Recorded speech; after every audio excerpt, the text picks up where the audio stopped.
Ah. Do you feel that against your neck? This is a knife. If you struggle or make noise, then you know what's gonna happen. Yes, I know you've received a bit of training for this, haven't you? Everyone born into a noble family needs to know what to do when facing an assassin. Although in the end, the advice they get is a bit silly, isn't it? If the assassin speaks to you, stay calm and don't give them a reason to kill you sooner than they want to.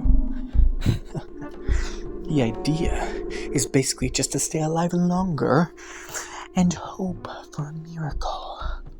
But I suppose miracles do happen on occasion, so I would recommend you keep to your training and stay quiet for now. I'm gonna do something I've never done for any of my targets. I'm gonna take off this mask and show you my face.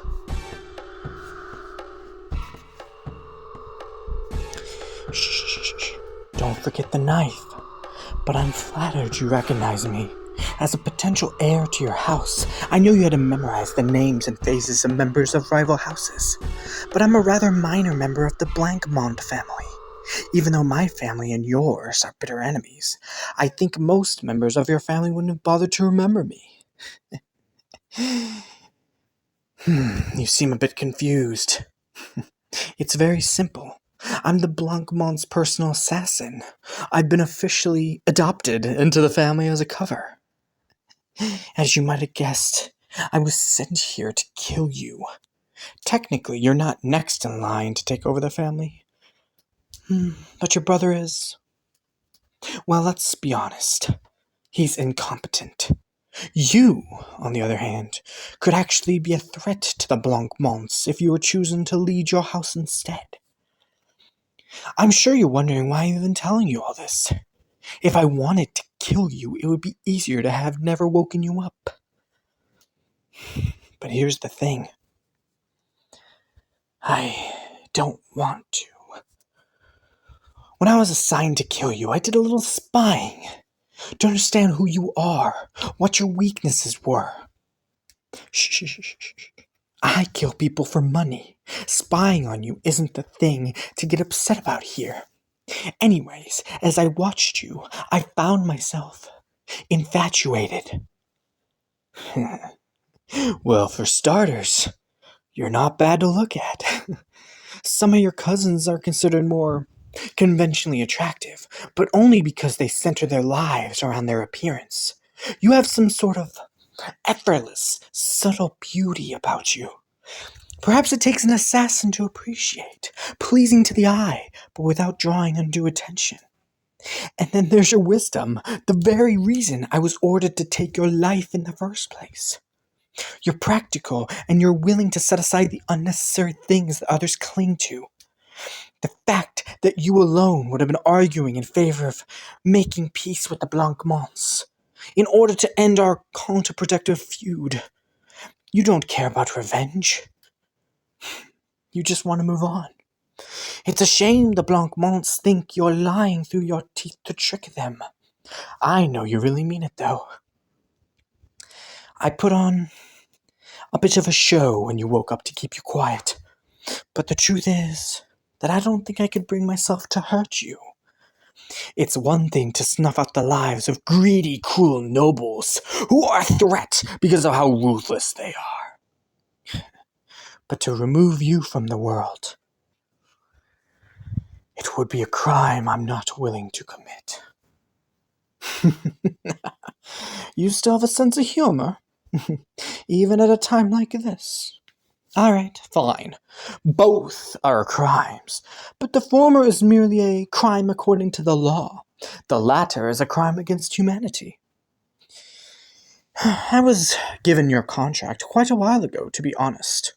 I've been spending a lot of time thinking about what I wanted to do, and finally I settled on something.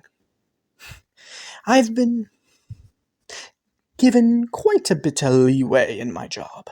As long as I serve the Blancmont's interests, they don't care too much how I do things. So this is what I think we could do. I bring you back with me, and you become a Blancmont with me. It's perfect, you see. You're not a threat to them. In fact, you could be an asset. You won't have to die, and, well, we could be together forever. I mean, sure, we'd technically be related if you were adopted into the Blancmonts, but you know how common that sort of thing is among nobles. At least in this case, it wouldn't be a blood relation. So what do you think? It's not a bad deal, right? You get to live, I get a chance at you, and the Blancmont's bitter rivals lose power. Everybody wins. Yes, I suppose except your family. I suppose that's true, but I don't like where this is going. And here I was praising your pragmatism. You wouldn't really be abandoning your family. You would just be... Well, okay, I guess, yes. Okay, you would be abandoning them. But if I kill you, then they lose you anyways. Oh my god. So you're not going to budge on this? You insist that you'd rather die than join your family's enemies. Either you're more emotional than I thought, or much, much smarter. Even if you refuse me, I can't bring myself to end you. I suppose in that way I'm a bit emotional too. Still, you really should consider what I'm offering. Let's be realistic. The Blancmonts are the winning side in this conflict. We're wealthier, we have better connections, and as you now know, we have a skilled assassin to deal with any dangerous threats. Do you really want to be stuck where you are? If you do inherit the family, you'll be inheriting a dwindling empire. It would be such a waste of your talents. You'll die poor and destitute after spending your life stressing and fretting over your situation. Who would choose that? Barring a miracle, it is a sure thing. Well, aren't you clever? Yes, just like I said, miracles do happen. But you already got your miracle. Your miracle is that you're not dying tonight. Expecting more miracles is just delusional. And even if that doesn't happen, think of what you're giving up. If you have any chance of getting your house out of the hole it's dug for itself, it will be through a political marriage. A forced one. But that's just it. I'm not blackmailing you into marrying me. All I want is a chance to convince you to choose me. In the Blancmont house, you won't have to bear the responsibility of leading. So it doesn't matter who you marry. You can choose whoever you like. And you know, I'm not a bad option. I have plenty to offer. I'm wealthy, intelligent, and I feel like we could really understand each other in a way that others don't. That is the only way you'd get a chance like that.